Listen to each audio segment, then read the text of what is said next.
האם יש חיים בכוכבים אחרים. בשנת 1961 חוקרים אמריקאים פרסמו שרק בגלקסיה שלנו, שביל החלב, צריכות להיות עוד 10,000 תרבויות. מאיפה הגיעו למסקנה הזו? כי הם מבחינתם, החיים התפתחו בעולם במקרה. אז הם אומרים שאם היה תהליך התפתחותי בכוכב אחד מתוך ביליונים, יש עוד כוכבים כאלה, למה דווקא כאן?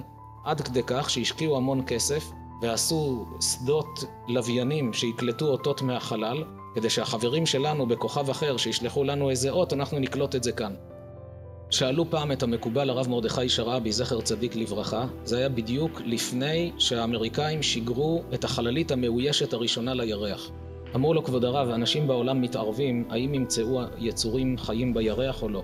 כבודו מקובל גדול, בקיא בכל הזוהר הקדוש, כתוב משהו? הרב הגיב בחיוך ואמר להם, אני מבטיח שלא ימצאו שם שום חיים. לא שם ולא בשום מקום אחר. מאיפה הרב יודע את זה? אמר, יש הקדמה של הזוהר הקדוש. ובראת שמיה והרעה, בראת שמיים וארץ. ובהרעה, פה בארץ, אילנין ודשאין, בראת אילנות, בראת דשאים. ובני נשה, בני אדם, חיות, דגים. אומר מהזוהר משמע שפה בראת, מקומות אחרים לא בראת. אמנם זה לא כתוב בפירוש, זה דיוק שהוא דייק מהזוהר, אבל היה ברור לו שאין ספק שלא ימצאו חיים.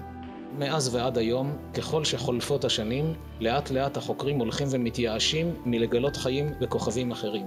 כי ככל שהם שמים לב כמה תנאים נדרשים לחיים, כך הם הולכים יותר ומתייאשים. למשל, רק מדגם מתוך הדברים. מה מגן על כדור הארץ מכל המטאורים האלה שחגים בחלל והיו אמורים להיכנס ולהפציץ כל הזמן? מטאורים ענקיים, סלעים גדולים. התברר, כוכב צדק, כידוע הוא כוכב ענק. וככל שהכוכב יותר גדול, כוח המשיכה שלו יותר גדול. אדם שהיה נולד על צדק לא יכול להרים את הרגל מהרצפה. בגלל שכוח הכבידה שלו כזה חזק, כל המטאורים שעוברים סביבו נשאבים אליו. מתברר שצדק משמש מטריית מגן לכדור הארץ. 21% חמצן יש באוויר. מי שומר על זה? הרי אנחנו נושמים את החמצן ופולטים סוג של רעלים, סוג של פחמן. אם אנחנו היינו מגיעים למצב שהיינו מדללים את החמצן, מביאים אותו ל-15%, 14%, אנשים היו מתקשים מאוד בנשימה, אם פחות מזה גם היו יכולים למות. התברר שיש תהליך של פוטוסינתזה בעולם הצומח, שהפסולת שלנו זה המזון שלהם, הם בעצם בולעים את הפחמן וזה בונה להם את התאים, והם פולטים חמצן.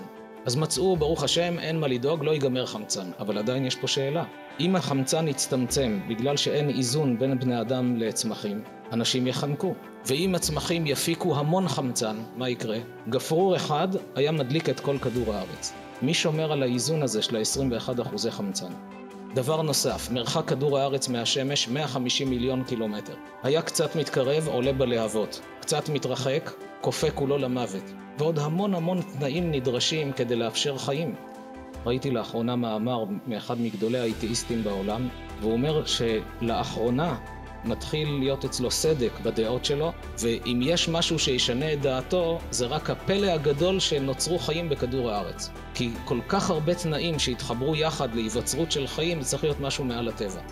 על כל פנים, נמצא בסיכומם של דברים, אדם שמתבונן באסטרונומיה, מתבונן בכוכבים, רואה את המחקרים של היום, עומד גאה ושמח ביהדות שלו, כמו שנאמר שם, כי היא חוכמתכם ובינתכם לעיני העמים.